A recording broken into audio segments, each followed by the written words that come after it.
வேதத்தை எடுத்துக்கொள்ள யோசுவாவின் புஸ்தகம் 3வது அதிகாரம் அதனுடைய 7வது வசனம். யோசுவா 3:7 வாசிக்க கேட்கலாம்.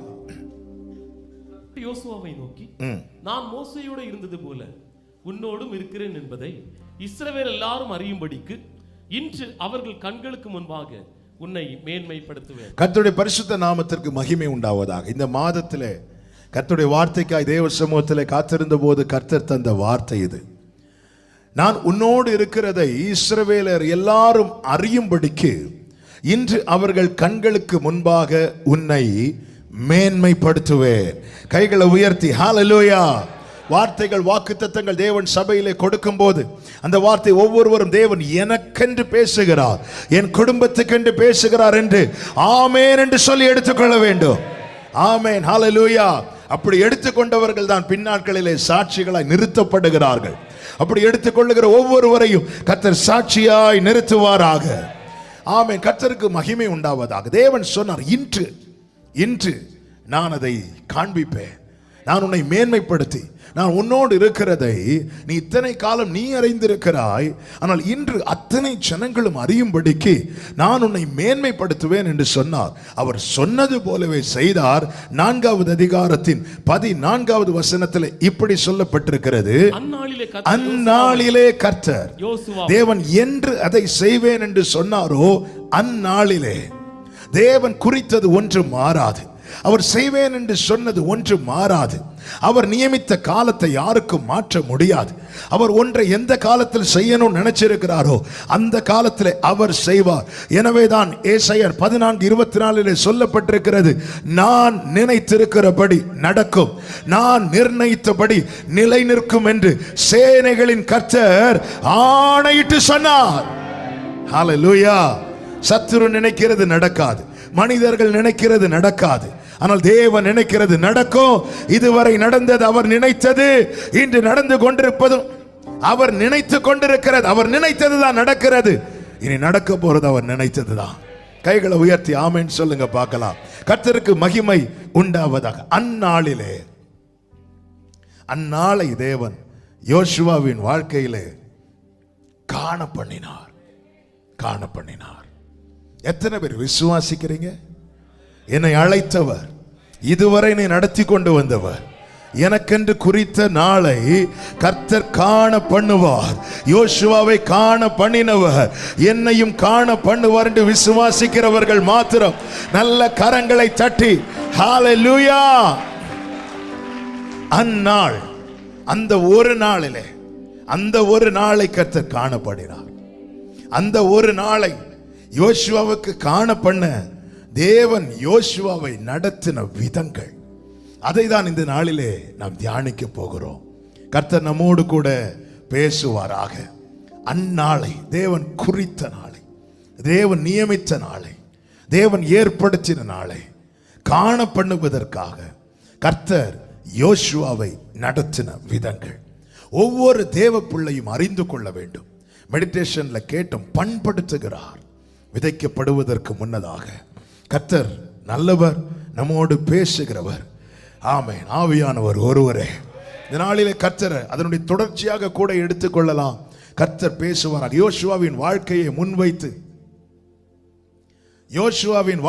முன்வைத்து ஆமென், கர்த்தர் அழைத்தது முதல் அந்நாளை காணும் மட்டும் கர்த்தர் யோசுவாவை நடத்தின விதங்கள், யோசுவாவுக்கு பாராட்டின கிருபைகள், யோசுவாவோடு கூட இருந்து அழைத்தவர் உண்மையுள்ளவர். தேவனுடைய அழைப்பும் அவருடைய கிருபை வரங்களும் மாறாதவைகள். அந்த ஒரு நாளை நாம் இன்னும் அநேகர் பார்த்திருக்கிறீர்கள். ஆமென். இன்னும் அநேகர் பார்க்க போகிறீர்கள். ஹல்லேலூயா. அது இன்னும் பார்க்காததுனால தான் பல நேரத்தில் நம்ம சோர்ந்து போகிறோம், பல நேரத்தில் நம்ம தளர்ந்து போகிறோம், பல நேரத்தில் ஆண்டவரே ஆமென் என்னைக்கு ஆண்டவரே. அதனால தான் கிதியோனின் ஜெபத்தை குறித்து கடந்த வெள்ளிக்கிழமை தியானிக்கும் போது பராக்கிரமசாலியே கர்த்தர் உன்னுடனே இருக்கிறார் என்று பேசும்போது அவனுக்குள்ளே இருந்த அத்தனை ஆதங்கத்தையும் கேள்விகளாய் வைக்கிறான்.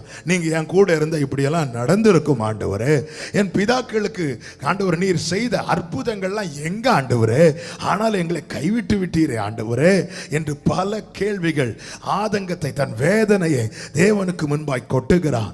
நமக்கு தேவன் குறித்த அந்நாளை நாம் இன்னும் காணாததுனால பல நேரத்தில் நம்முடைய வேதனையை கொட்டுறோம். ஆனா ஒரு பிள்ளை வேதனையில சொல்லுகிற காரியத்தை தேவனால் நன்றாய் புரிந்து கொள்ள முடியும். மனிதர்கள் நம் வேதனையில பேசுகிற காரியங்கள் எல்லாம் அநேகர் குற்றமா எடுத்து அதை வச்சு சண்டை போடுவாங்க. ஆனா வேதனையில வருகிற வார்த்தைகள் எல்லாம் ஏற்கனவே தீர்மானித்த வார்த்தைகள் கிடையாது. அது வலியின் வெளிப்பாடு என்பது நம்மில் அநேகருக்கு புரியாது. ஆமென். ஆனால் அவருக்கு எல்லாமே தெரியும். நான் இந்த வார்த்தையை ரிப்பீட் பண்ணுகிறேன். வேதனையில் வருகிற வார்த்தைகள் ஏற்கனவே தீர்மானிக்கப்பட்ட வார்த்தைகள் அல்ல, அவைகள் எல்லாம் வலியின் வெளிப்பாடு. ஆனாலும் இப்படி சொல்லிட்டீங்க என்ன, ஆனாலும் இப்படி பேசிட்டீங்க என்ன, எப்படி பேசுனாங்க, ரைட், எதனால பேசுறாங்க, பேசும்போது அவங்க இருந்த நிலைமை என்ன. கிதியோன் அப்படி பேசினதும் நீ சொன்னதின்படியே நான் உன்னை கைவிட்டுட்டேன் சொல்லிட்டு போட்டுட்டு போகல. ஆமே, நம்ம எவ்வளவு பேசியிருப்போம். ஹல்லேலூயா. அன்னைக்கு வரைக்கும், அந்நாள் வரை என்னிடம் உள்ளது உம்மிடமோ அந்நாள் வரையிலுமே அதை காத்திடவல். அந்நாளை யோசுவாவை காண பண்ணார். எந்த நாளை? யோசுவாவே, நான் உன்னோடு இருக்கிறேன் அழைத்தது முதல் பேசிக்கொண்டு வந்தேனே, அதை எல்லா கண்களும் காணும்படியாய் நான் குறித்த அந்த நாள் இதுதான். அன்னைக்கு காலையில எழுப்பி சொல்றார், ரெடி ஆயிக்கோ, இன்னைக்கு தான் அது. ஆமென். கடந்த 1ஆம் தேதி இதை பேசும்போது ஆண்டவர் என்னை பலப்படுத்தின வார்த்தை, தேவன் ஒவ்வொரு கட்டத்தில் ஒவ்வொரு காரியத்தை நிறைவேற்றும்படிக்கு கர்த்தர் ஒரு நாளை குறித்திருப்பார். அந்த நாள் வரும்போது, யோசேப்புக்கான அந்த நாள் வந்தபோது, யோசேப்பு தங்கியிருந்த சிறை கதவை தட்டுறாங்க. யோசேப்பே, ரெடி ஆயிக்கோ. எங்க போனோம்? அடுத்த சிறைக்கா? இல்ல, பார்வோன் சமூகத்தில் போனோம். ரெடி ஆயிக்கோ. ஒரு நாள் காலையில அந்த நாள் வரும்போது இப்படி ஒரு சத்தம் கேட்க போகிறது, யோசுவாவை இன்று ஹல்லேலூயா, ஹல்லேலூயா. யோசுவாவை கர்த்தர் நடத்தின விதம் இதைதான் இன்னைக்கு உங்க மத்தியில ஆமென் ஒரு சில காரியங்களை சொல்லி செபிக்க விரும்புகிறேன். யோசுவா என்ற பெயரே எங்க வருது? பைபிள் பார்க்காம குயிக்கா சொல்லுங்க. நீங்க இவ்வளவு அமைதியா இருப்பீங்க நான் நினைச்சு கூட, நீங்க அமைதியா தான் இருப்பீங்கன்னு தெரியும். சரி, ஒரே ஒரு கேள்வி கேட்கிறேன். இஸ்ரவேலர்கள் இரத்தத்தால் மீட்கப்பட்டு எகிப்திலிருந்து அழைத்து கொண்டு வரப்பட்டார்கள். அழைத்து கொண்டு வரப்பட்டவர்களில் 6 லட்சம் புருஷர்கள் இருந்தார்கள்.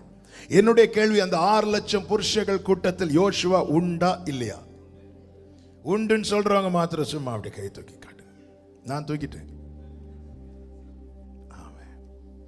ஆனா யோசுவா எங்கே அறிமுகப்படுத்தப்பட்டான் தெரியுமா? யாத்திராகமம் 17வது அதிகாரம் அதனுடைய 8-9 வசனங்கள். அமலேக்கியர் வந்து ரெவிதீமிலே இஸ்ரவேலரோட யுத்தம் பண்ணினார்கள். அப்பொழுது மோசே யோசுவாவை நோக்கி, நீ நமக்காக மனிதரை தெரிந்து கொண்டு. அப்பொழுது மோசே யோசுவாவை நோக்கி, அந்த 6 லட்சம் புருஷர்கள் நடுவே நின்ற யாருக்கும் தெரியாத யோசுவாவை நோக்கி, நீ நமக்காக மனிதரை தெரிந்து கொண்டு புறப்பட்டு அமலேக்கோட யுத்தம் பண்ணு. நாளைக்கு நான் மலையுச்சியில் தேவனுடைய கோலை என் கையில் பிடித்து கொண்டு நிற்பேன் என்றான். கர்த்தர் யோசுவாவை இங்கே அறிமுகப்படுத்துகிறார்.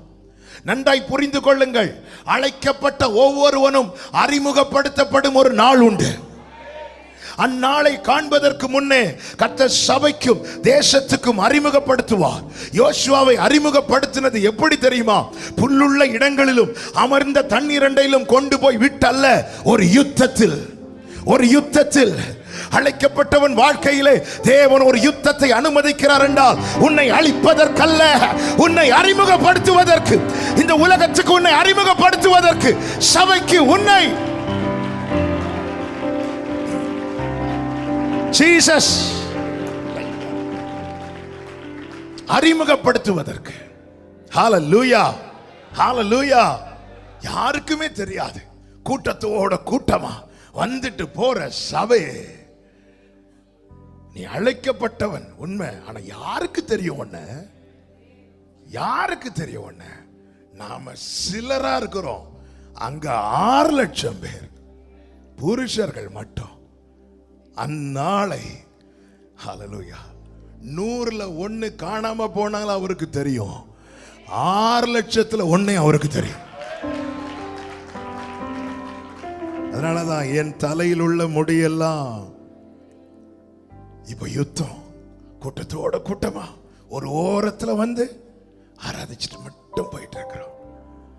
இப்ப அமலேக்கு வரான் யுத்தம் பண்ண. அமலேக்கு வந்து நிற்கிறான். யார் இந்த அமலேக்?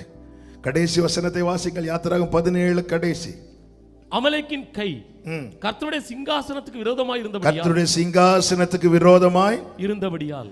அமலேக்கின் கை எங்கே விரோதமா இருந்துச்சு? கர்த்தருடைய சிங்காசனத்துக்கு விரோதமா எழும்பினது யாரு? கர்த்தருடைய சிங்காசனத்துக்கு விரோதமா எழும்பினது யாரு? லூசிபர். சிங்காசனத்துக்கு விரோதமா எழும்பினவன் தள்ளப்பட்ட பிறகு அவன் தலைமுறையோடு யுத்தம் பண்ண ஆரம்பிக்கிறான். இரத்தத்தால் மீட்கப்பட்ட ஜனத்தோடு யுத்தம் பண்ண ஆரம்பிக்கிறான். அதனாலதான் 16வது வசனத்தில் சொல்லப்பட்டிருக்கிறது, ஆமென், அமலேக்கின் கை கர்த்தருடைய சிங்காசனத்துக்கு விரோதமாய் இருந்தபடியால் தலைமுறை தலைமுறை தோறும் அவனுக்கு விரோதமாய் கர்த்தரின் யுத்தம் நடக்கும் என்றான். யாருடைய யுத்தம் நடக்கும்? அத சத்தமா சொல்லுங்க. அவருடைய நாமம் என்ன தெரியுமா? சேனைகளின் கர்த்தர். இப்படியெல்லாம் சொல்லக்கூடாது. ஆமென். சேனைகளின் கர்த்தர். சொல்லுங்க, கர்த்தரின் யுத்தம் நடக்கும். கூட்டத்தில் இருந்தா யாருக்கும் தெரியும். நான் வரதும் தெரியக்கூடாது, நான் போறதும் தெரியக்கூடாது. ஹalleluya. ஆண்டவர் ஒரு யுத்தத்தை கட்டளையிட்டார், ஒரு யுத்தத்தை அனுமதித்தார். ஹalleluya. யாரோட யுத்தம்? சிங்காசனத்துக்கு விரோதமாக எழும்பி தேவனால் தள்ளப்பட்டவனோடு. இங்கே மோசே, இதுதான் டைம். யோசுவாவே, உனக்கான டைம் வரும்போது கர்த்தர் உன்னை சில நேரத்தில் யுத்தத்தில் நிறுத்துவார். சிலருக்கு வனாந்தரத்தை அனுமதித்து அறிமுகப்படுத்துகிறார். ஆனால் யோசுவா ஜெனரேஷன், ஹalleluya, தேவ பிள்ளையே, யுத்தத்தை யோசுவாவை நோக்கி நீ போ, ஆமென், நீ போ. Praise God. இந்த யுத்தம் எதற்காக ஆண்டவரே? என்னை யாருக்கும் அறிமுகமே இல்லாம நான் அழிஞ்சிருவேன் ஆண்டவரே. யோசுவாவே, உனக்கான அறிமுகம் இது, உனக்கான அறிவு. யாராவது ரெக்கமெண்ட் பண்ணாங்களா யோசுவாவை? யாரா? இத்தனை லட்சம் இருக்கிற இடத்துல, ஏங்க 12 சீஷர்கள் இருக்கிற இடத்துலயே ஒரு தாயார் வந்து யோவானை யாக்கோபையும் குறித்து, என் பிள்ளை ரைட்லயும் லெஃப்ட்லயும் இருக்கணும்னு சொன்னதே கூட இருந்த மற்றவர்களால தாங்க முடியலன்னா, 6 லட்சம் பேர் இருக்கிற இடத்துல யோசுவாவுக்கு என்று யாராவது ரெக்கமெண்ட் பண்ணா விடுவாங்களா என்ன? கூட்டத்திலே நெருக்கி நசுக்கி யோசுவாவை ஷுவாவாக்கி இருப்பாங்களா? இல்லாமக்கி இருப்பாங்களா? யாருங்க? எத்தனை லட்சம் பேர் இருந்தாலும், எத்தனை கோடி பேர் இருந்தாலும், என்னை அறிமுகப்படுத்தும் ஒரு நாள் இருக்கிறது. என் தேவன். எத்தனை பேர் விசுவாசிக்கிறீங்க? எத்தனை பேர் நம்புறீங்க? நான் அழைக்கப்பட்டவன் என்பதை எல்லாரும் அறிந்து கொள்ளும்படியால் என்னை அறிமுகப்படுத்தும் ஒரு நாள் இருக்கிறது என்று சொல்லுகிறவர்கள் மாத்திரம். ஹalleluya, ஹalleluya. அறிமுகப்படுத்துற ஒரு நாள் இருக்கிறது, அறிமுகப்படுத்துற ஒரு நாள் இருக்கிறது. கர்த்தர் அறிமுகப்படுத்துகிறார் யோசுவாவை. ஆமென், ஹalleluya. இயேசு கிறிஸ்து பூமியிலே பிறந்து வளர்ந்து 30 வயது வரை மறைத்து வைக்கப்பட்டார். ஆமென். 30வது வயதில் வேதம் சொல்லுகிறது அவருடைய கீர்த்தி தேசமெங்கும் பரம்பிற்று என்று லூக்கா 4:14 சொல்லப்பட்டிருக்கிறது. அந்த கீர்த்தி பரம்புவதற்கு முன்னதாக வனாந்திரத்திலே ஒரு யுத்தம். யாரோடான யுத்தம்? பிசாசோடான யுத்தம். இன்னைக்கு சில யுத்தத்தை தேவன் அனுமதித்திருக்கிறார். சில பலவீன போராட்டங்கள், சில நெருக்கங்கள் முகாந்திரம் இல்லாமல் ஒடுக்குகிற அசீரியனை கர்த்தர் அனுமதிக்கிறார், அமலேக்கினை அனுமதிக்கிறார். எதற்காக? ஆண்டவரே, இது இப்படியே என்னை அழிச்சிரும் ஆண்டவரே, என்ன தெரியாமலே போயிரும் ஆண்டவரே. எதற்காக இந்த யுத்தம்? நீ அழைக்கப்பட்டவன். 6 லட்சம் பேர்ல உன்னை யாருக்கு தெரியும்? எத்தனை பேருக்கு தெரியும்? ஆனால் இந்த சர்ச்சில் வந்து ஆராதிக்கிறோம், எத்தனை பேருக்கு நம்மள தெரியும்? ரத்தத்தை சிந்தி அழைச்சிருக்கிறார். என்னை அறிமுகப்படுத்தும் ஒரு நாள் இருக்கிறது. ஒரு தேவ பிள்ளை அழைக்கப்பட்டவன் என்பதை உறுதிப்படுத்திக் கொள்ளும் நாள் அது. ஆமென் சொல்லுங்க பார்க்கலாம். வாழ்க்கையில ஒரு யுத்தம் நேரிடும் போது, அமலேக்கியனை சந்திக்கும் போதும், அசீரியனை சந்திக்கும் போதும், எகிப்தியனை சந்திக்கும் போதும், முகாந்திரம் இல்லாமல் சிலர் ஒடுக்கும் போதும், கூட அப்பம் புசித்தவர்கள் குதிகாலை தூக்கும் போதும் புரிந்து கொள்ளுங்கள், இந்த யுத்தம் என்னை அழிப்பதற்கான யுத்தம் அல்ல. நான் யார் என்பதை உலகுக்கு அறிமுகப்படுத்துவதற்கான யுத்தம். விசுவாசிக்கிறவர்கள் மாத்திரம். 275 பேர் பவுலோடு கூட பயணித்தார்கள். பவுல் யாருன்னு தெரியல. ஆமே, மெலித்தா தீவிலே கர்த்தர் விழ வைத்தார். அங்கே அத்தனை பேர் கண்ணுக்கு முன்னாடி ஒரு விரியன் பாம்பு பவுல் கையை பற்றி பிடித்து கொண்டது. எல்லாரும் நினைச்சாங்க இப்போ விழுவான், இதோடு இவன் அழிந்தான், இவன் பேர் இதோடு சாகும். எல்லாரும் பார்த்துட்டு இருக்கும் போது அவன் உதறினான். காரணம், இது பவுலை அந்த பட்டணத்துக்கு அறிமுகப்படுத்துவதற்கான யுத்தம். கடந்து வந்த பாதையை திரும்பி பாருங்கள். நாம் சந்தித்த பிரச்சனை எத்தனை, நாம் சந்தித்த போராட்டங்கள் எத்தனை, நாம் சந்தித்த வேதனை எத்தனை. ஆனால் எப்படிங்க நிக்கிறோம்? ஹல்லேலூயா. அறிமுகப்படுத்துகிறார், சபையிலே கொண்டு வந்து அறிமுகப்படுத்துகிறார், தேவ பிள்ளைகள் நடுவில் கொண்டு வந்து அறிமுகப்படுத்துகிறார். ஆமா, யாரும் தெரியாது நம்மளை இன்னைக்கு 4 பேர் நம்ம பெயரை சொல்லி கூப்பிடுறாங்கன்னா கர்த்தர் நம்மை அறிமுகப்படுத்தி இருக்கிறார். என்ன யாருக்குமே ஒரு காலத்துல தெரியாது, ஆனா சர்ச்சில் இன்னைக்கு 4 பேருக்கு தெரியுது. 4 பேர் என்ன விஷ் பண்றாங்க, 4 பேர் என்ன பார்த்து பிரைஸ் லார்ட் சொல்றாங்கன்னா கர்த்தர் என்னை அறிமுகப்படுத்தி இருக்கிறார். எரேமியாட்ட சொல்றார், ஹல்லேலூயா, உன்னை நான் தீர்க்கதரிசியா தெரிந்தெடுத்தேன், என் வார்த்தையை நான் வாயில வைப்பேன் சொல்லிவிட்டு சொல்லுகிறார், இனி உன்னை நான் ஜனத்துக்கு அறிமுகப்படுத்தணும். எப்படி சொல்றார் தெரியுமா? அவர்கள் உனக்கு விரோதமாய் யுத்தம் பண்ணுவார்கள். இன்னும் ஆரம்பிக்கவே இல்லை. அவர்கள் உனக்கு விரோதமாய் யுத்தம் பண்ணுவார்கள், ஆனாலும் உன்னை மேற்கொள்ள மாட்டார்கள். ஹல்லேலூயா. விட்டு கொடுக்கலை,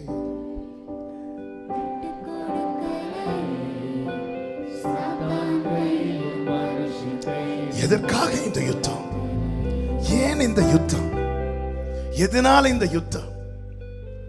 ஆமே, என்ன ஆண்டவரே, ரத்தத்தை மேல சிந்தி எகிப்தில் என்னுடைய கூக்குரலை கேட்டு என்னை வெளியே கொண்டு வந்ததும் எனக்கு இளைப்பாறுதலை தருவீர் என்று பார்த்தால், எல்லாரும் இருக்க என்ன பார்த்து நீ இந்த யுத்தத்தை பண்ண? எல்லாரும் நல்லா தானே இருக்கிறாங்க, என்ன இந்த யுத்தத்தை அனுமதிக்க வைக்கிறீரே? யோசுவாவே, உனக்கு நான் ஒரு அறிமுகத்தை தர விரும்புகிறேன். நீ கூட்டத்தில் ஒருவனாய் வந்து போகிறவனாய் அல்ல, உனக்கு அறிமுகம் வருது வரைக்கும் உன்னை எப்படி கூப்பிட்டாங்க தெரியுமா? 6 லட்சம். அதன் அர்த்தம் நம்பர் வச்சு, நம்பர். அந்த 7வது ரோல 2வது இருக்கிற சகோதரன், 3வது ரோல முதல்ல இருக்கிற சகோதரி, நம்பர் வச்சு. இனி நம்பர் வச்சு எல்லாம் உன்னை கூப்பிட முடியாது. யோசுவா, இனி உன்னை பெயரை சொல்லிதான். Come on church.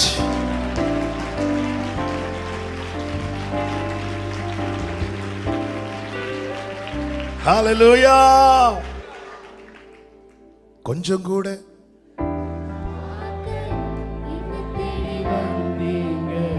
யுத்தத்தை என்ஜாய் பண்ண ஆரம்பிச்சிட்டீங்களா? ஹalleluya.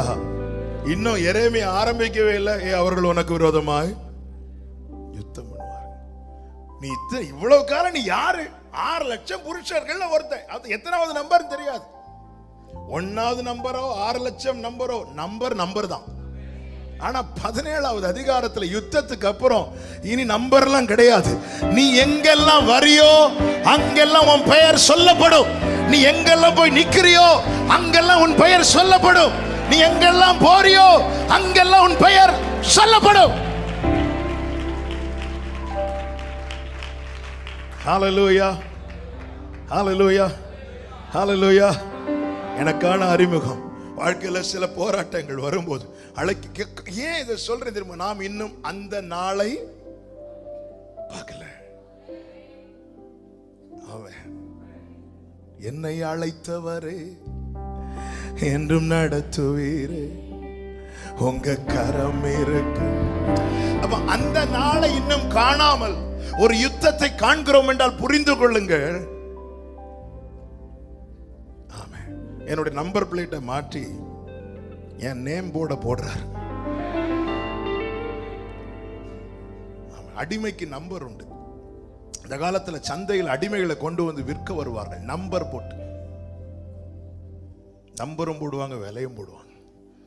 27ஆம் நம்பர் இத்தனை வேலை யாருக்கு வேணும்? யார் நிறைய கிரயம் கொடுக்குறாங்களோ அவங்க அந்த நம்பரை, அந்த அடிமைக்கு வேல்யூ நம்பர் அவ்வளவுதான். 25ஆம் நம்பர் தூக்கிட்டு வா. 6 லட்சம் புருஷர்கள், அதுல ஒரு நம்பர் தான் யோசுவா. ஒரு யுத்தம், ஒரு யுத்தம். நிலையிலிருந்து ஆமா, யாரை பார்த்தாலும் யோசுவாவை பெயர் சொல்லி கூடுவாங்க. ஆமா, அறிமுகப்படுத்துகிறார். Thank you father. 2 பேர் நம்மை பெயர் சொல்லி கூப்பிட்டு பேசுறாங்கன்னா கர்த்தர் நம்மை அறிமுகப்படுத்தி இருக்கிறார். நாம் அறிமுகமாகல, அவர் அறிமுகப்படுத்துகிறார். பவுல அனனியாவுக்கு கர்த்தர் அறிமுகப்படுத்துகிறார். அதனால போய் பார்த்தா, உங்களை ஒருத்தங்க வந்து விசிட் பண்ணி praise Lord brother, praise Lord sister சொல்றாங்கன்னா புரிஞ்சுக்கோங்க.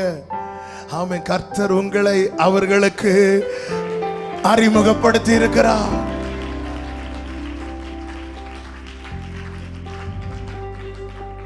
அவர் நமக்கு கொடுத்த பெயர், நமக்கிட்ட பெயர், அதனால நம்பரால நீ அறியப்படக்கூடாது. அறிமுகப்படுத்துகிறார்.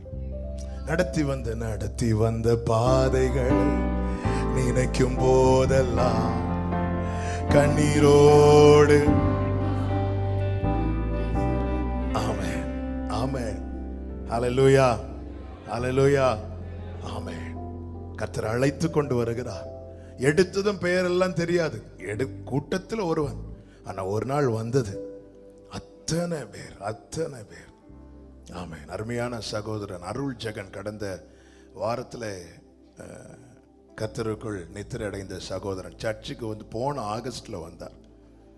கரெக்டா இந்த ஆகஸ்ட் 1 இயர். ஆனா அந்த சகோதரனுடைய பெயர் வந்து மனதுல வந்து பதிஞ்சிட்டு. 1 இயர் வந்து இன்னும் அநேகருடைய பெயர் உண்மையில எனக்கு தெரியாது. அதை நீங்க தப்பா எடுத்துக்காதீங்க. அது என்னுடைய பலவீனம், அது என்னுடைய குறை, அதை நான் ஒத்துக்கொள்ளுகிறேன். கொஞ்சம் அதனாலதான் 2-3 வாட்டியாவது என்ன வந்து பாருங்க பேசுங்கன்னு வந்து சொல்றதுக்கு ரீசன் என்னன்னா, சீக்கிரம் வந்து நிக்க மாட்டேங்குது. அவன் கர்த்தர் கிருபை தந்து நிக்க வைப்பார். ஆனா ஃபேஸ் தெரியும். ஆனா இந்த சகோதரனை வந்து ஆண்டவர் வந்து அந்த ஃப்ரெண்ட் ரோல்ல ஒருத்தர் இருப்பாரு, அவர்னு சொல்ல வைக்கல. காரணம், அந்த நாளை அவர் காண்பதற்கு முன்பதாக அவரை நல்லாவே அறிமுகப்படுத்திட்டார். 1 இயர் தான் வந்தார். ஆண்டவரே, ஒருத்தர் இறந்தாரு ஆண்டவரே, அவருக்கு கிளீனா அவரை குறித்து அப்படி ஒரு தாக்கம். கூட்டத்தில் வந்து போகிறவரா இல்லாமல் அவரை செப்பரேட் பண்ணி காண்பித்து. நான் எதுக்கு சொல்றேன், அவங்க வந்த உடனே எனக்கு பேரெல்லாம் தெரியாது. ஆனால் கர்த்தர் அவரை அறிமுகப்படுத்தினார், சீக்கிரமாகவே அறிமுகப்படுத்தினார். ஏன்னா அவருக்கு தான் தெரியும் இன்னும் 1 இயர் தான் இந்த சர்ச்சில் இருக்க போற. சீக்கிரமாய் அறிமுகப்படுத்தி அவர் ஆராதிக்கிறது எல்லாத்தையும் உள்ள ஏத்தி அதை மறக்காத அளவுக்கு மனசுல அப்படி ஆழமா பதிய வச்சு, ஆமே, அந்த நாள்ல அவரை கர்த்தர் மகிமையை காண வைத்து எடுத்தார். நான் ஒவ்வொருவருக்கும் சொல்லுகிறேன், நாம வரவில்லை. நாம வந்தா நிக்க முடியாது. இங்க இல்ல, எங்கேயுமே நிக்க முடியும். ஆனா கர்த்தர் கொண்டு வந்து ஒரு நாள் உண்டு, அன்னைக்கு அறிமுகப்படுத்துவா. ஆண்டவரே, என்ன இந்த சர்ச்சில் யாருக்குமே தெரியலையே, என்ன யாருக்குமே தெரியலையே, என் சொந்தத்துல யாருக்குமே தெரியலையே. அழைத்தவருக்கு தெரியும், ரத்தம் சிந்தி மீட்டவருக்கு தெரியும். எத்தனை லட்சங்கள் அல்ல, ட்ரில்லியன், எத்தனை ட்ரில்லியன் நட்சத்திரங்கள். ஒவ்வொரு நட்சத்திரத்துக்கும் அவர் பெயரிட்டு அழைக்கும் போது, இரத்தத்தால் மீட்கப்பட்ட சகோதரா சகோதரி, உன்னை பெயர் சொல்லி அழைத்திருக்கிறார், அறிமுகப்படுத்துகிறார். அடுத்ததாக யோசுவாவை நடத்தி வந்த பாதைகளை பார்த்தீர்களானால் அவனை அகற்றி நிறுத்துகிறார்.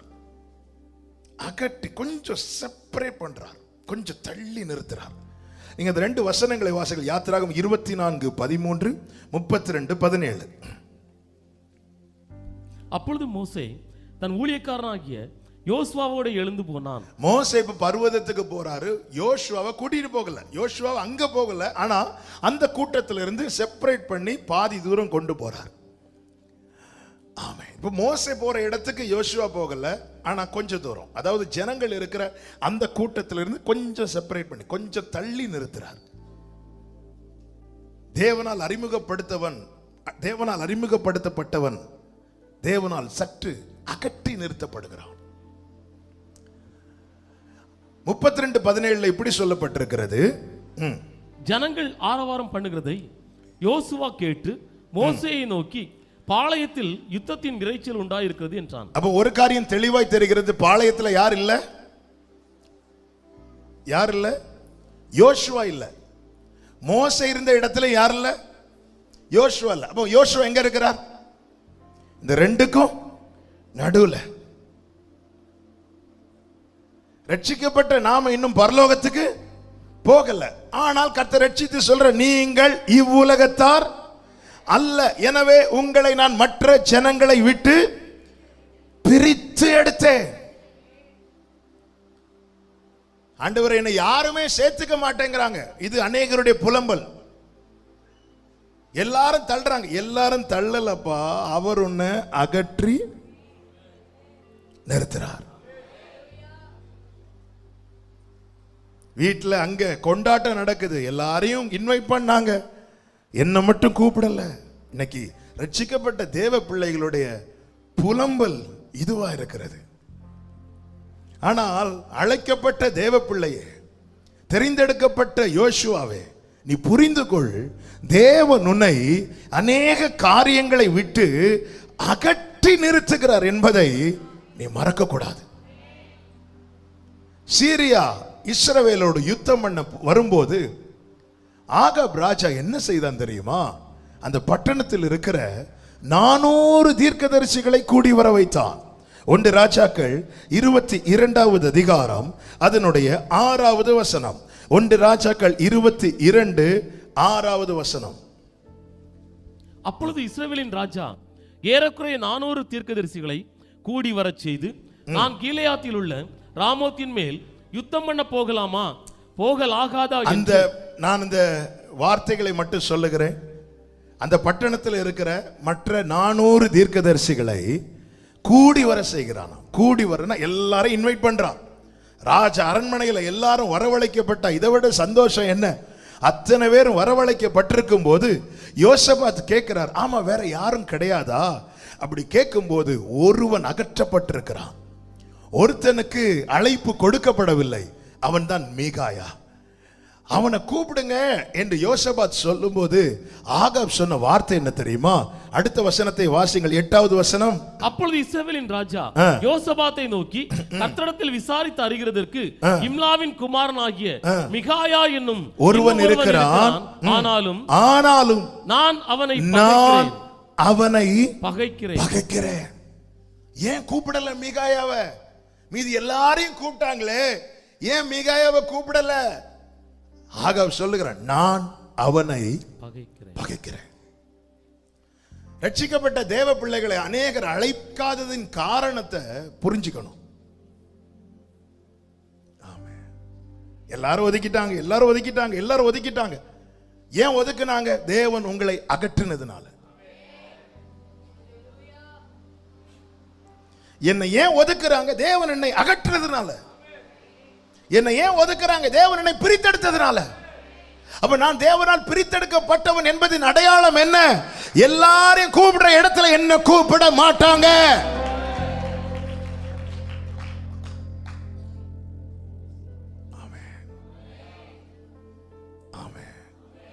உங்களை நான் மற்ற ஜனங்களை விட்டு பிரித்தெடுத்தேன். 1 யோவான் 3 சொல்லப்பட்டிருக்கிறது, உலகம் உங்களை பகைத்தால் ஆச்சரியப்படாதிருங்கள். 3:13. அது ஆச்சரியப்படாத. ஆண்டவராகிய இயேசு கிறிஸ்து சொல்லுகிறார் யோவான் 15:18, உலகம் உங்களை பகைத்தால் அது உங்களை பகைக்கிறதற்கு முன்னே என்னை பகைத்ததென்று அறியுங்கள். ரட்சிக்கப்பட்ட ஒரு தேவ பிள்ளைய ஒருத்தங்க முகாந்திரம் இல்லாம பகைத்தாங்கன்னா புரிஞ்சுக்கோங்க, ஆமென், இந்த தலைமுறையாய் தொடர்கிற சண்டைகள் உண்டு. ஒருத்தங்களுக்கு பிடிக்கலன்னா அந்த கோபத்தை பிள்ளைங்க கிட்ட காட்டுவாங்க ஏதோ ஒரு விதத்துல. அதுதாங்க பிசாசு பண்ணிட்டு இருக்கிறான். அதனாலதான் அமலேக்கின் கை சிங்காசனத்தில் அன்னையிலிருந்து தொடங்கின பிரச்சனை, அது தலைமுறைக்கு இந்த பிரச்சனை தொடர்ந்துட்டு தான் இருக்கும். ஏன் யாருமே என்ன கூப்பிடல, யாருமே என்ன அழைக்கல, எல்லாரும் இன்னைக்கு இதுதானங்க நம்முடைய பெரிய வேதனையில ஒண்ணா இருக்குது. அப்ப அவங்க கூப்பிடணும்னா, அவங்க என்ன அழைக்கணும்னா, நான் அவங்கள மாதிரி இருக்கணும். நான் அவங்கள மாதிரி இருக்க கூடாதுன்னு தான் என்னை தேவன் மற்ற ஜனங்களை விட்டு பிரித்தெடுத்தார், அகற்றி நிறுத்துகிறார். மோசே மாத்திர வான்னு தான் கூப்பிட்டார் ஆண்டவர். ஆனா மோசே என்ன செய்தார்? தெரிந்தெடுக்கப்பட்ட யோசுவாவை அந்த கூட்டத்தில் வைக்காம கொஞ்சம் தள்ளி நிறுத்துறார். யோசுவாவை அழைத்து கொண்டு போய் நிறுத்தி விட்டு மோசே மேல போயிட்டார். நம் ஆண்டவராகிய இயேசு கிறிஸ்து மோசேயை பார்க்கிலும் பெரியவர். நம்மை தெரிந்தெடுத்து அழைத்து பிரித்தெடுத்து விட்டு அவர் மேல போயிருக்கிறார். அவர் மீண்டு வரும்போது உலகத்தோடு ஒத்த அல்ல, பிரித்தெடுக்கப்பட்ட சபையாய்.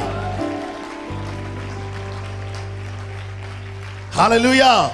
மோசே திரும்பி இறங்கி வரும்போது யோசுவா அந்த ஸ்தானத்தில் நிற்கிறான்.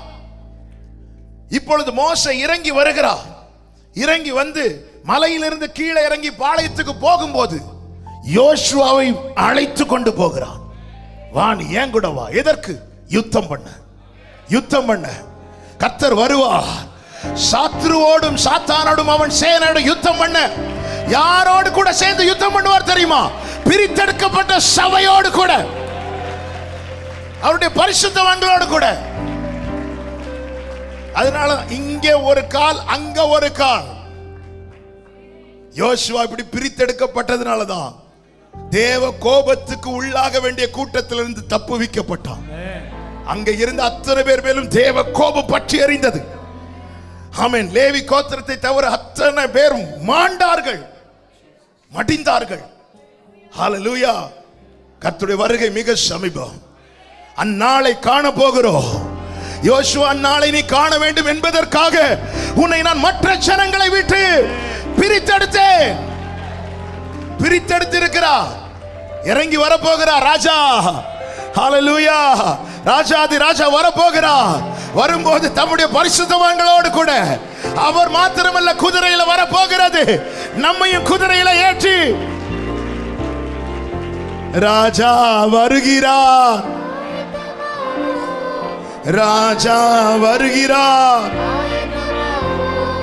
இயேசு வருகிறார்.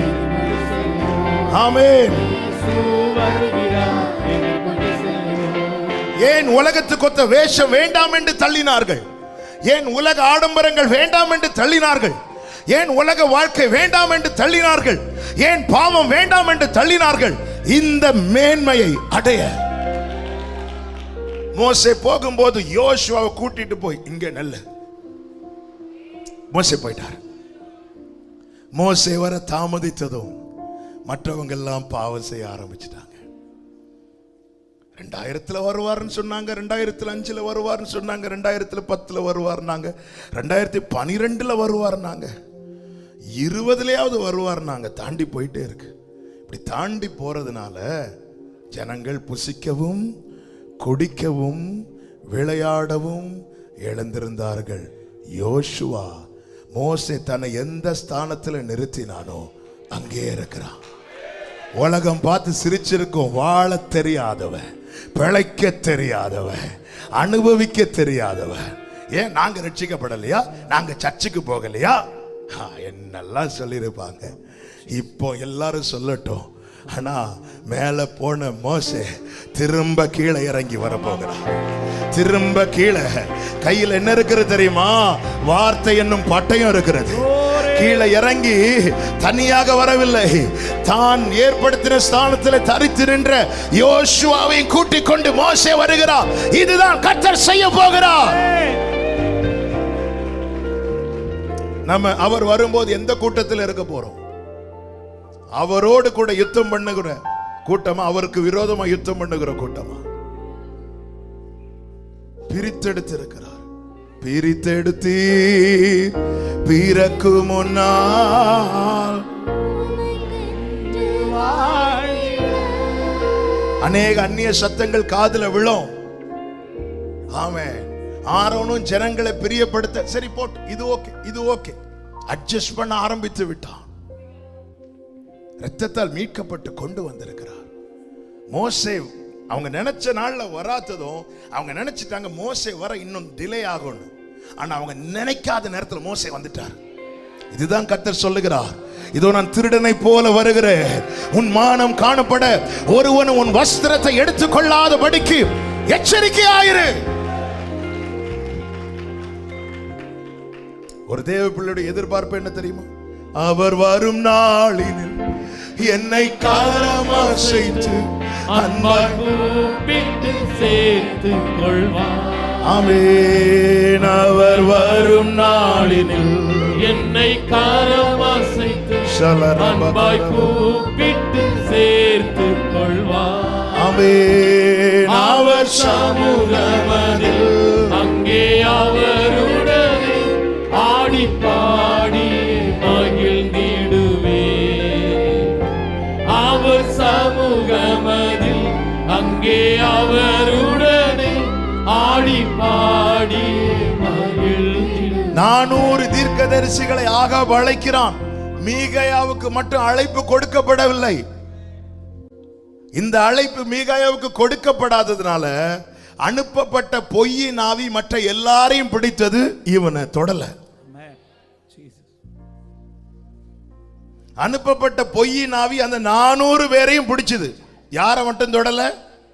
அகற்றப்பட்டவன.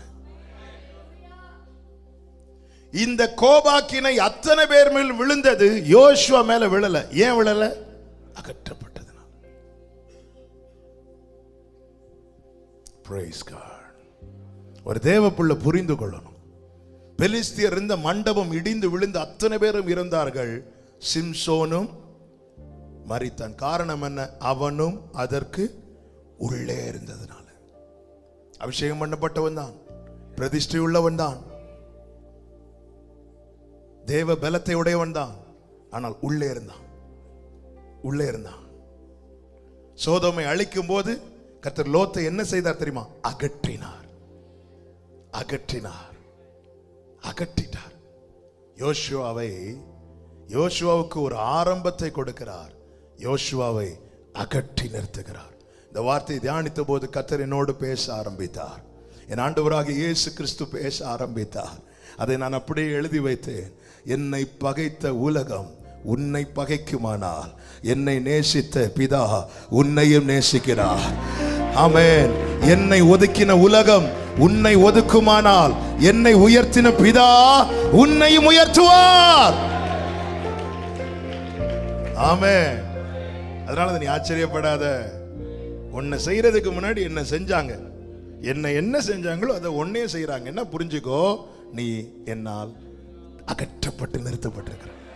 கொஞ்சம் தள்ளியே வைக்கிறார். சில பாருங்க, சில பெற்றோர் எங்கேயும் பிள்ளைங்களை விட மாட்டாங்க. எல்லாரும் டூருக்கு போறாங்க, பிள்ளைங்க விடுங்க. வேண்டாம் வேண்டாம் வேண்டாம் வேண்டாம் வேண்டாம். அந்த பிள்ளைக்கு வருமே கோபம். ஜீசஸ். கடந்த நாள்ல ஒரு அம்மாவும் பிள்ளையும் பயங்கரம் மாறி மாறி ஃபோன் பண்ணி, அந்த பிள்ளை காலேஜில் டான்ஸ் பண்ணணும்னு அந்த பிள்ளைக்கு ஆசை. இந்த அம்மா முடியவே முடியாதுன்ட்டாங்க. கடைசியில் மாறி மாறி என்கிட்ட நான் என்ன சொல்கிறேன்னு பார்க்குறதுக்கு எனக்கு ஃபோன். நான் அந்த அவள்கிட்ட சொன்னேன், இங்கே பாருமா அம்மா இப்படி விரும்புகிறாங்கல்ல, வேண்டான்னு. அப்போ ஏதோ ரீசன் இருக்கும், நீ அதனால் அது ஒரு சின்ன சந்தோஷத்தை விட்டுருன்னு சொல்லிட்டு சரின்னு சொல்லிட்டு அவளும் கேட்டான். நல்ல பிள்ளைவா சொன்னதும் கேட்டான். கேட்டுட்டு ஸ்கூல் அந்த காலேஜில் அந்த ஃபங்க்ஷனில் முடிச்சுட்டு வீட்டில் வந்து சொல்கிறேன், நல்ல வேலைனா டான்ஸ் ஆடலை. ஏன்னா அந்த டான்ஸ் ஆடும்போது பின்னாடி டிஸ்பிளேல அந்நிய தெய்வங்களுடைய படங்கள் எல்லாம் வைத்து ஃப்ரெண்டில் பிள்ளைங்க வந்து டான்ஸ் பண்ணிட்டு இருக்கிறாங்க. அந்த பிள்ளையே எனக்கு ஃபோன் பண்ணி, நல்ல வேலை, இன்னைக்கு தெரியாது ஒரு நாள் சொல்ல போறேன், நல்ல வேலை அங்க என்ன விடல, இங்க என்ன விடல. எப்படிங்க நேசிச்சுட்டாருங்க. அப்படி யோசுவாவே, உன் மேல வச்ச பாசம் என்பது கொஞ்சம் கிடையாது. உன்னை நம்பர் போட்டெல்லாம் கூப்பிடல, பெயரை சொல்லி கூப்பிட்டு இருக்கிறேன்.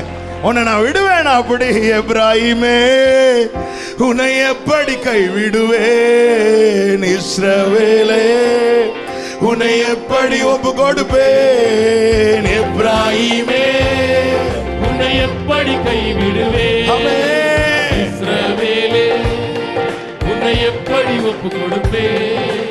எப்ராஹிமே, உன்னை எப்படி கைவிடுவேன்? இஸ்ரவேலே, ஜீசஸ், உன்னை எப்படி ஒப்பு கொடுப்பேன்? ஆமென். எப்ராஹிமே, உன்னை எப்படி கைவிடுவேன்? இஸ்ரவேலே, உன்னை எப்படி ஒப்பு பெற்றோரே, பிள்ளைங்க எல்லாம் செய்யறாங்கன்னு சொல்லிட்டு உங்க பிள்ளைங்களை செய்ய விடாதீங்க. பாருங்க அது என்ன பண்றாங்க, அதுக்கு பேக்ரவுண்ட்ல என்ன இருக்கிறது பார்க்கணும். நோன்னா நோன்னு சொல்லிருங்க. அதனால ஒதுக்கி வைக்கிறாங்களா, ஒதுக்கட்டும்.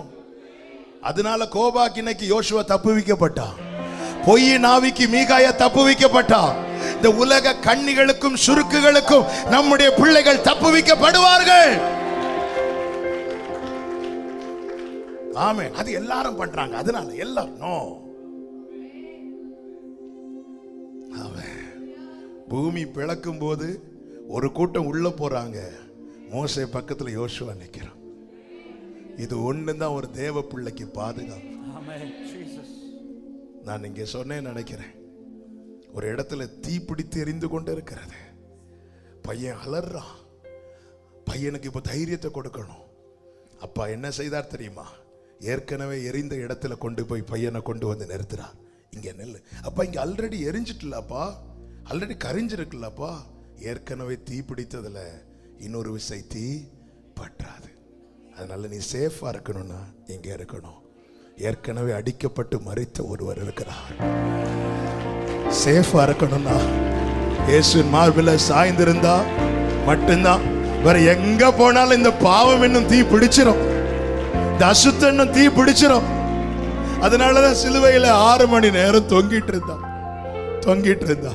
இப்படிதான் கையை விரிச்சுன்னா, வாடா வா என்கிட்ட வா, வராதேன்னு சொல்லல, வான்னு கூப்பிடுற மாதிரி சிலுவையில கையை விரித்து என்னை அணைக்கிறது போல. மற்றவர்களுக்கு அது வேற மாதிரி தெரியலாம், ஆனா எனக்கு அது என்னை அணைக்க, ஒரு அப்பா பிள்ளைய கொஞ்சி வரவழைக்க. வேற எங்க போனாலும் பிடிச்சிரும், அதனால அகற்றி நிறுத்துறார். ஹல்லேலூயா. சிலுவையின் நீழலில்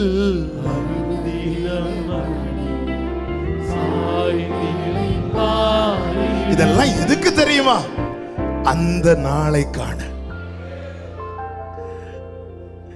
அந்த நாள் இன்ப நாள், எந்த இயேசுராஜன் வானில் தோன்றும் நாள்.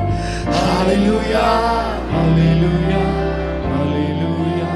ஓ ஹல்லேலூயா, ஹல்லேலூயா. அந்த நாள் இன்ப இன்ப இன்ப நாள், எந்த இயேசுராஜன் வானில் தோன்றும் நாள். ஹல்லேலூயா ஹல்லேலூயா ஹல்லேலூயா.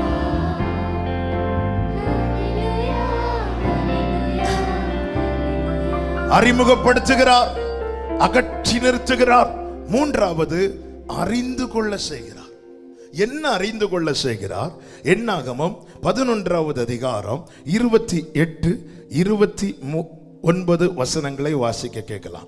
உடனே மோசேயினிடத்தில் உள்ள வாலிபரில் ஒருவனும் அவனுடைய ஊழியக்காரனும் நூனின் குமாரனுமாகிய யோசுவா பிரதியுத்தரமாக, என் ஆண்டவனாகிய மோசேயே, அவர்களை தடை பண்ணும் என்றான். அதற்கு மோசே, நீ எனக்காக வைராக்கியம் காண்பிக்கிறாயோ? இந்த சம்பவம் என்ன? மோசே சொல்றார், என்னால தனியா அதை தாங்க முடியாது ஆண்டவரே, இது பாரமா இருக்கிறது. ஆண்டவரோட பல காரியங்கள் ஜனங்கள்லாம் இறைச்சி எல்லாத்துக்காக அழ ஆரம்பிச்சிட்டாங்க. மோசே அப்போ ஆண்டவர் சொல்ல, நீ தெரிந்தெடுத்து ஜனங்களை மூப்பர்களை நிறுத்து. ஆமென். மோசே 70 பேரை தெரிந்தெடுத்து கூடார வாசலில் நிறுத்தும் போது கர்த்தருடைய ஆவியானவர் ஒவ்வொரு மேலே இறங்குகிறார். இறங்கும் போது அத்தனை பேரும் தீர்க்க தரிசனம் சொல்ல ஆரம்பிக்கிறார்கள். மோசே தெரிந்தெடுத்து பெயர் எழுதின கூட்டத்தில் இன்னும் 2 இருந்தார்கள். அந்த 2 தான், ஒருவன் எல்தாத், இன்னொருவன் மேதாத். இவர்கள் வரவில்லை. இவங்க வராம என்ன பண்ணிட்டாங்கன்னா வீட்டிலே இருந்துட்டாங்க. ஆனால் ஆவியானவர் உண்மை உள்ளவராக இருக்கிறதுனால இவங்க மேலே இறங்கி இவர்களும் இப்பொழுது வீடுகளில் இருந்து என்ன செய்யறாங்க? தீர்க்க தரிசனம் சொல்ல ஆரம்பிக்கிறாங்க. இதை ஒரு சின்ன பையன் பார்த்துட்டு ஓடி வந்து சொல்றான். சொல்லும் போது யோசுவா அதை கேட்டுட்டு மோசையை பார்த்து, நீர் அவர்களை தடை பண்ணுங்க, அவங்கள ஸ்டாப் பண்ணுங்கன்னு சொன்னது மோசே கடினமாய் கோபமாய் யோசுவாவை திரும்பி சொல்லுங்க, நீ எனக்காக வைராக்கியம் பாராட்டுறியா?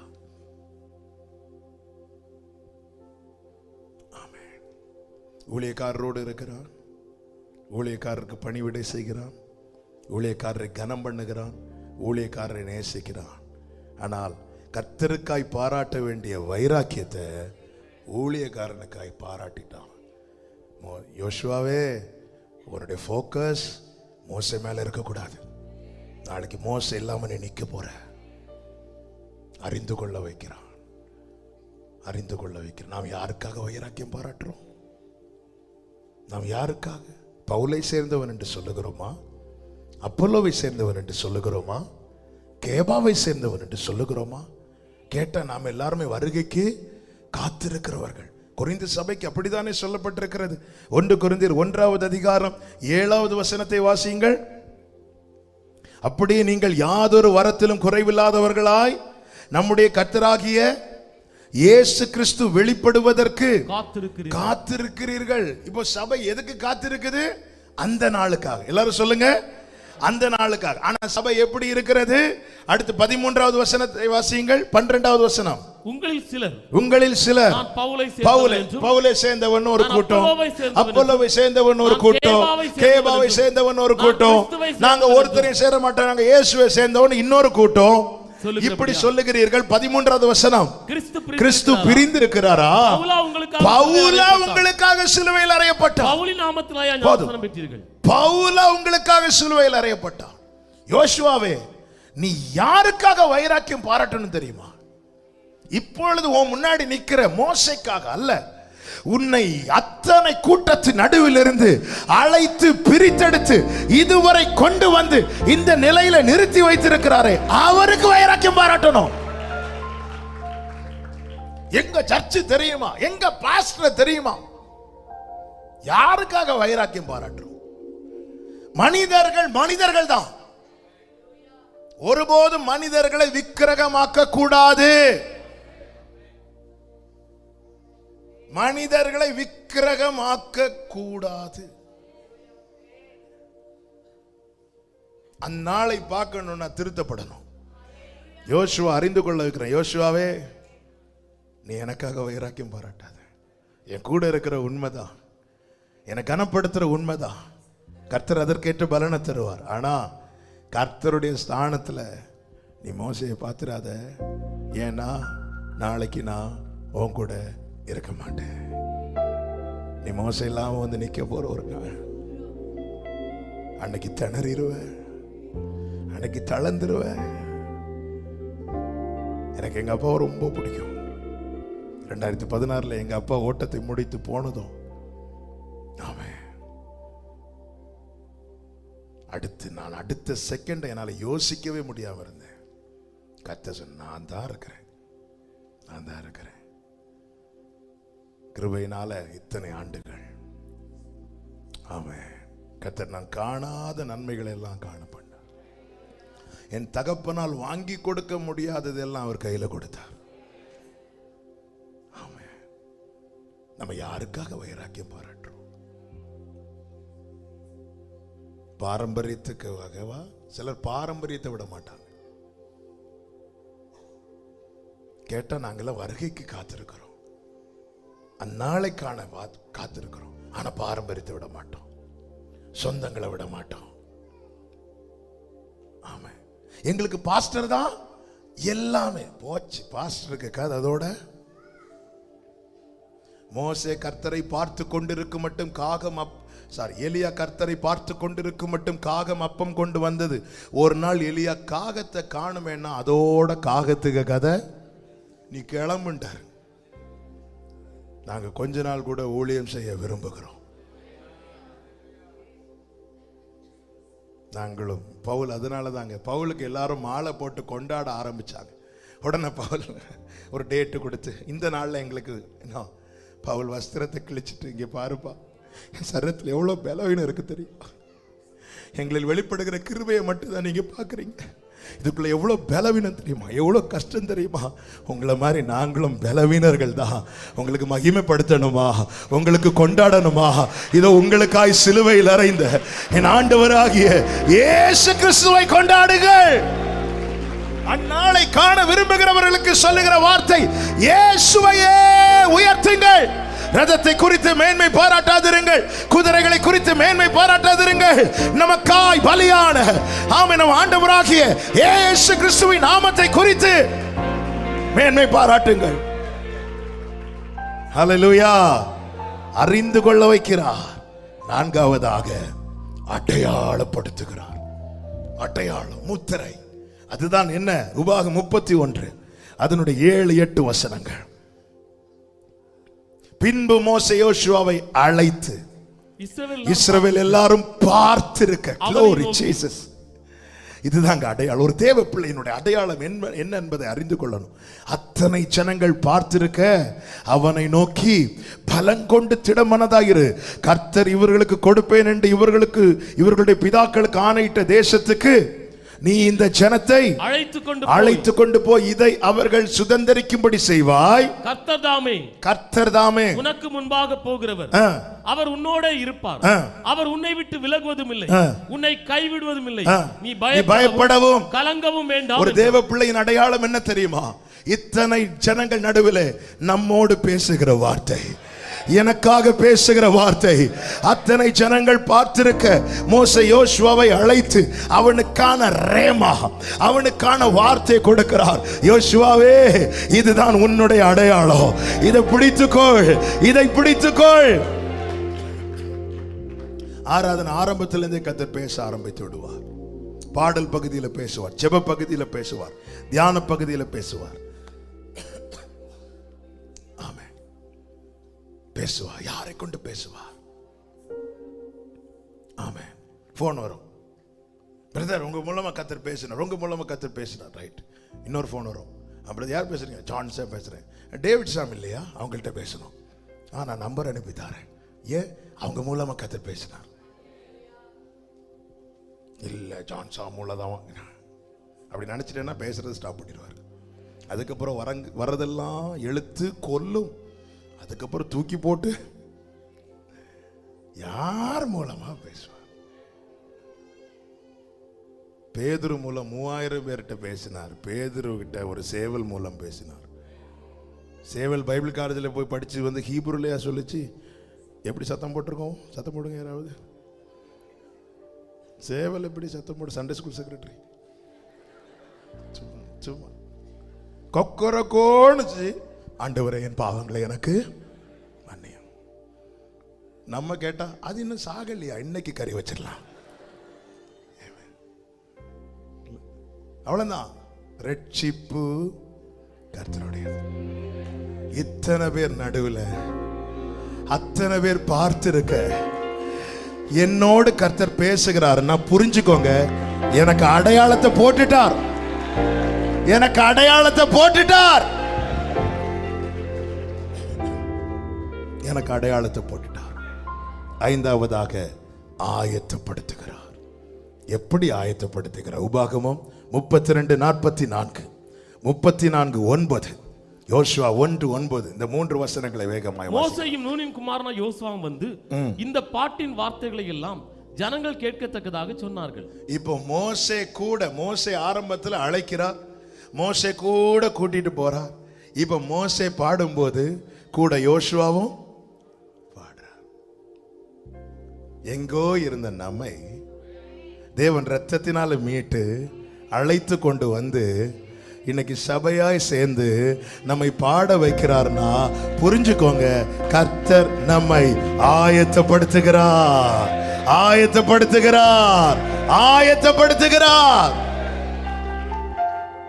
மோசே என்ன பாடுறாரோ அதுதான் யோசுவா வாயில ஆமென் சேர்ந்து அத்தனை ஜனங்கள் கேட்க பாட வைக்கிறார். அறிமுகப்படுத்தினார், அகற்றி நிறுத்தினார், அறிந்து கொள்ள வைத்தார், அடையாளப்படுத்தினார், ஆயத்தப்படுத்தினார். இதெல்லாம் எதற்காக? அந்த ஒரு நாளுக்காக, அந்த நாளுக்காக. நான் இயேசுவின் நாமத்தில் இதை சொல்லி செபிக்க விரும்புகிறேன். இங்கே குறித்ததை காணும்படியாக ஒரு நாள் உண்டு, அங்கே ஆயத்தம் பண்ணினதை காணும்படியாக ஒரு நாள் உண்டு. இதற்காக கர்த்தர் நம்மை ஆயத்தப்படுத்திக் கொண்டிருக்கிறார், ஆயத்தப்படுத்திக் கொண்டிருக்கிறார். அந்த நாள் வரும்போது தொனிக்கப்படும், வாசல்களே தலைகளை உயர்த்துங்கள், கதவுகளே திறந்து வழிவிடுங்கள், மகிமையின் ஆண்டவர் பராக்கிரமம் நிறைந்தவர் உள்ளே நுழையட்டும், மகிமையின் ஆண்டவர் பராக்கிரமம் நிறைந்தவர் உள்ளே நுழையட்டும், உள்ளே நுழையட்டும். யார் இந்த ராஜா? மகிமையின் ராஜா. யார் இந்த ராஜா? மகிமையின் ராஜா, மகிமையின் ராஜா, மகிமையின். ஆமென், ஆமென். இந்த பாடலை பாடி செபிக்க போகிறோம். அதற்கு முன்பதாக இன்னொரு காரியத்தை கூட சொல்லி, ஆமென், ஒரு பலனுக்காக சொல்லி நான் செபிக்க விரும்புகிறேன். யோசுவா இப்ப மோசே இல்லாம நிற்கிறான். மோசையோடு பார்த்துட்டு இருந்த யோசுவாவை இப்ப மோசை இல்லாம பார்க்க போறாங்க. ஆமே, மோசையோடு பார்த்துட்டு இருந்த யோசுவாவை மோசை இல்லாம ஜனங்க பார்க்கலாம், ஆனா கர்த்தர் இல்லாம பார்க்க விட மாட்டார். ஹல்லேலூயா, ஹல்லேலூயா, ஹல்லேலூயா. மோசையோடு இருந்த யோசுவாவை மோசை இல்லாம ஒரு நாள்ல பார்த்தாங்க. மோசை இல்லாம பார்க்கலாம், ஏன்னா மலைகள் விலகும், பர்வதங்கள் நிலை பெறும். ஆனா யோசுவாவை நான் உனக்கு வாக்கு கொடுக்கிறேன், மோசே உங்களோட இருக்கிறாருன்னு இனி யாரும் சொல்ல மாட்டாங்க, ஆனா நான் உங்களோட இருக்கிறேன் இனி எல்லாரும் சொல்லுவாங்க, எல்லாரும் சொல்லுவாங்க. அந்த நாள் பக்கத்துல பார்த்து சொல்லுங்க, அந்த நாள் வருது, அந்த நாள் வருது. ஆமென், எஸ். யோசுவாவை எப்படி எல்லாரும் கூப்பிட்டாங்க தெரியுமா? கர்த்தரே. ஆமென். யோசுவாவை எப்படி எல்லாரும் கூப்பிட்டாங்க தெரியுமா? யோசுவா 1:1 வாசிங்க. யோசுவா 1:1. கர்த்தருடைய தாசனாகிய மோசே மரித்த பின்பு கர்த்தர் மோசேயின் ஊழியக்காரன், இதுதான் அடையாளம். ஆனா முடிக்கும் போது அந்த அடையாளத்தில் முடிக்க வைக்க மாட்டார். சிலருக்கு கீழே இருந்து நாம் அறியப்படலாம், சிலருடைய பெயரில் நாம் அறியப்படலாம், ஆனா அழைக்கப்பட்ட ஒவ்வொருவருடைய ஓட்டத்தை முடிக்கும் போது அவர்களுக்கென்று ஒரு தனித்துவத்தை கர்த்தர் வைத்திருப்பார். யோசுவா எப்படி ஓட்டத்தை முடித்தான் தெரியுமா? யோசுவா 24:27, 24வது அதிகாரம் 29வது வசனத்தை வாசிங்க. இந்த காரியங்கள் நடந்த பின்பு நூனின் குமாரனாகிய யோசுவா என்னும் கர்த்தருடைய ஊழியக்காரன். கைகளை உயர்த்தி ஆமென் சொல்லு. கர்த்தருடைய ஊழியக்காரன் 110 வயது 110 வயதுள்ளவனாய் மரணம் அடைந்தார். ஆரம்பித்தது இன்னொருத்தங்க கீழே இருந்த அறியும். இவங்க தெரியுமா, உங்க கூட இருந்தாங்களா, இவங்க கூட இருந்தாங்க, ரைட். ஆனா அழைப்பின் மேன்மை என்ன தெரியுமா? யோசுவாவே, இப்படி ஒருத்தங்க கீழே வச்சு உன்னை 4 பேருக்கு தெரியுதுன்னா இதை நீ உன் ஆரம்பமாய் மட்டும் பாரு. நீ முடிக்கும் போது இன்னொரு ஆள் பேனர்ல அல்ல, என் பேனர்ல என் நாமத்தினால் நீ அறியப்படுவாய். என் நாமத்தினால் நீ அறியப்படுவாய். கர்த்தருடைய ஊழியக்காரர், அழைத்தவர் உண்மையுள்ளவர். அந்த நாளுக்காக தான் சபையே நம்மை அறிமுகப்படுத்தி அகற்றி நிறுத்தி அறிந்து கொள்ள வைத்து ஆயத்தப்படுத்தி அடையாளப்படுத்தி கொண்டு போயிட்டே இருக்கிறார். ஒரு தகப்பன் பிள்ளையை சுமக்கிறது போல சுமந்து கொண்டு போயிட்டு இருக்கிறார். ஆயத்தப்படுத்தின பின்பு அவர் வருவார். வாசல்களே உங்கள் தலைகளை உயர்த்துங்கள், அநாதி கதவுகளே உயருங்கள், மகிமையின் ராஜா உட்பிரவேசிப்பார். எல்லாரும் எழுந்து நிற்கலாம் ஆண்டவர் சமூகத்தில். ஹல்லேலூயா, ஹல்லேலூயா. தலைகள் உயரட்டும், கதவு திறக்கட்டும், ராஜா வருகிறார், இயேசு ராஜா வருகிறார். தலைகள் உயரட்டும், கதவு திறக்கட்டும்,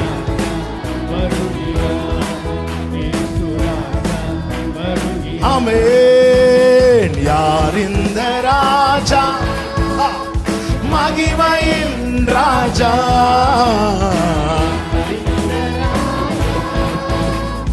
மகிமையின்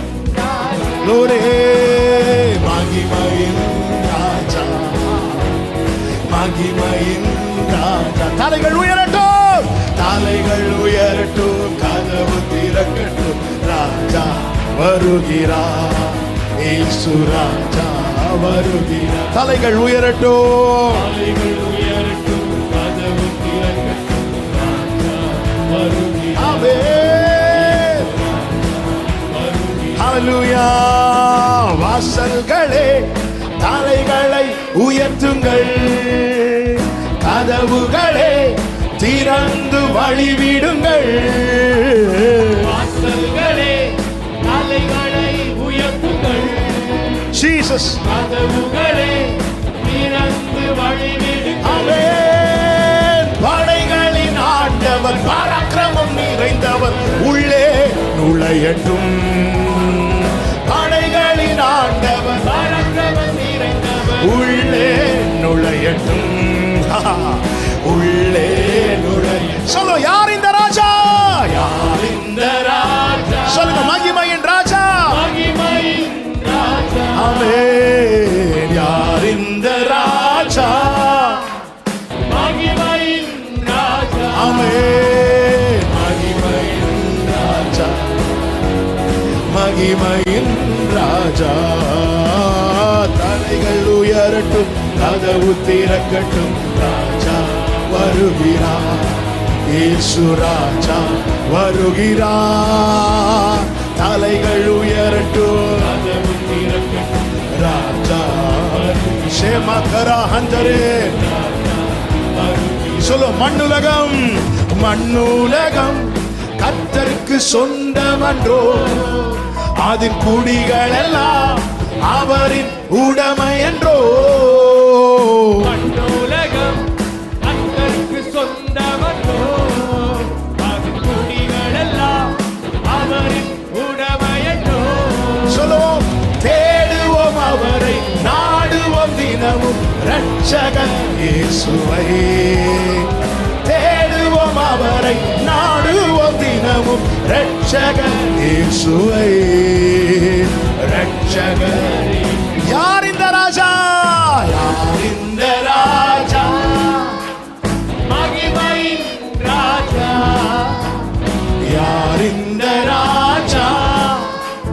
மகிமையின் ராஜா. மகிமையின் ராஜா, மகிமையின். நல்ல கையை தட்டி பாடுவோம். தலைகள் உயரட்டும், கதவு திறக்கட்டும், ராஜா பிரேமலபதனரா, இயேசு வருகிறார். தலைகள் உயரட்டும்,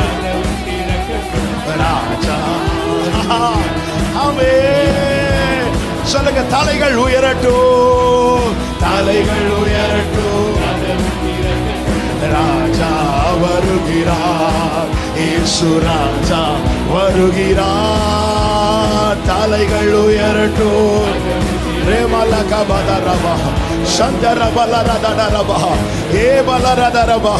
அழைக்கப்பட்ட யோசுவாவே, அந்நாளுக்காக கர்த்தர் உன்னை ஆயத்தப்படுத்துகிறார். கர்த்தர் உன்னை அகற்றி நிறுத்துவதும், கர்த்தர் உன்னை அடையாளப்படுத்துவதும், கர்த்தர் உன்னை அறிந்து கொள்ள செய்வதும், உன்னை அறிமுகப்படுத்துவதும், உன்னை ஆயத்தப்படுத்துவதும் அந்த நாளுக்காக, அந்த நாளுக்காக, அந்த நாளுக்காக. ஷரபல கபதனர ஏமலரதனர சந்தரபலரதர ரீகடரலரதனர ஏபலரியாதனர ரிபலஹஞ்சர ஏமர கபலரோ சந்தன ரிபலர ரீகடர லர தர லர தர. ஹalleluya, ஹalleluya, ஹalleluya, ஹalleluya, ஹalleluya, ஹalleluya, ஹalleluya, ஹalleluya. Jesus, விண்மயமாகும் சரீரே ஆவின் ரூபி நல்கும்போ என் அல்லலெல்லாம் மாறிடுமே. விண்மயமாகும் சரீரம் ஆவின் ரூபி நல்கும்போ என் அல்லலெல்லாம் ஆசையேறும் நாட்டில், ஆசையேறும் நாட்டில், சோபையேறும் வீட்டில், தேஜசேறும் நாதன்றே பொன்முகம் ஞான் காணோம். ஹல்லேலூயா. சோபையேறும் வீட்டில், தேஜசேறும் நாதன்றே பொன்முகம் ஞான் காணும். விண்மயமாகும் சரீரம் ஆவின் ரூபி நல்கும்போ என் அல்லலெல்லாம் மாறிடுமே. விண்மயமாகும் சரீரம் ஆவின் ரூபி நல்கும்போ என் அல்லலெல்லாம் மாறிடுமே. பரலோகத்தை படைத்தவரை நேரிலே பார்ப்பேன் சொல்லுவோமா? சொர்க்கிய சிற்பியே நேரில் காணும், அல்லலில்ல நாட்டில் ஞான் எத்திடும்போ. சொர்க்கிய சிற்பியே நேரில் காணும், அல்லலில்ல நாட்டில் ஞான் எத்தி. கடைசி இரண்டு கைகளை உயர்த்தி, விண்மயமாகும் சரீரம் ஆவின் ரூபி நல்கும்போ என் அல்லலெல்லாம். என் கண்ணீர் மாறும், என் கவலை மாறும், என் கஷ்டம் மாறும், என் நெருக்கம் மாறும், இந்த பலவீனமான சரீரம் மாறும். அந்த மகிமையின் சரீரத்தை அவர் தருவார், அவர் தருவார். ஆமென். என் அல்லலெல்லாம். கடைசி அப்படியே கைகளை அசைத்து ஆராதனை என்று சொல்லி பாடி மகிமைப்படுத்துவோம். ஆராதனை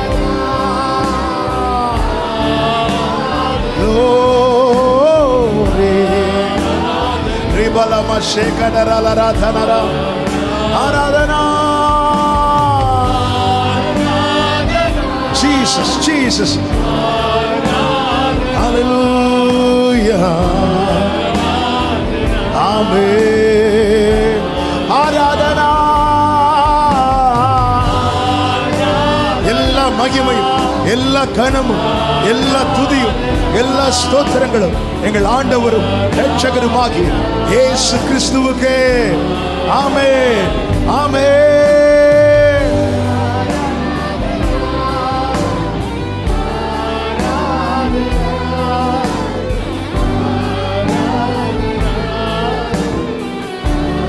Hallelujah. ஆமென் ஆமென் ஆமென்.